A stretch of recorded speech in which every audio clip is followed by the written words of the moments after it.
अब बिहार की बात करते हैं। आज प्रशांत किशोर चुनाव जीतकर पहली बार विधानसभा में पहुंचे। उन्होंने विधानसभा की सदस्यता की शपथ ली। और नोट करने वाली बात यह थी कि बांकीपुर के बाई इलेक्शन में कैंपेन के दौरान और चुनाव नतीजा आने के बाद प्रशांत किशोर लगातार मुख्यमंत्री सम्राट चौधरी पर हमले कर रहे थे, लेकिन आज विधायक के तौर पर शपथ लेने के बाद प्रशांत किशोर ने कोई नेगेटिव बात नहीं की, किसी की आलोचना नहीं की। उन्होंने कहा कि विधानसभा में बिहार की राजनीति और विकास से जुड़े कई महत्वपूर्ण फैसले लिए गए हैं। बिहार के बड़े बड़े नेता इस सदन के सदस्य रहे हैं। उन सबसे प्रेरणा लेकर वो जनता के मुद्दों को उठाएंगे। शपथ लेने के बाद प्रशांत किशोर ने भारत रत्न कर्पूरी ठाकुर से लेकर नीतीश कुमार, लालू यादव, केदार पांडे, रामविलास पासवान और सुशील मोदी जैसे नेताओं के नाम लिए और कहा ये सारे नेता अलग अलग पार्टियों से थे, अलग अलग विचारधारा से थे, लेकिन सब ने बिहार के विकास के लिए काम किया। वो भी इन सबके पद चिन्हों पर चलेंगे।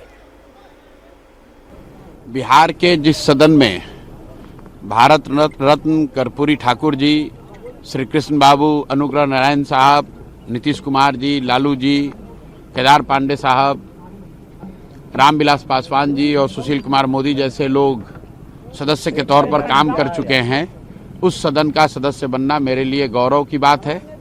साथ ही ऐसे वो सैकड़ों विधायक या सदन के सदस्य जिन्होंने अपने जीवन के बहुमूल्य साल इस समाज और राज्य की बेहतरी के लिए समर्पित किया है, उन सब से प्रेरणा लेकर बिहार के समाज और राज्य के लिए कुछ कर सके, यही सोच लेकर आज यहाँ से जा रहे हैं।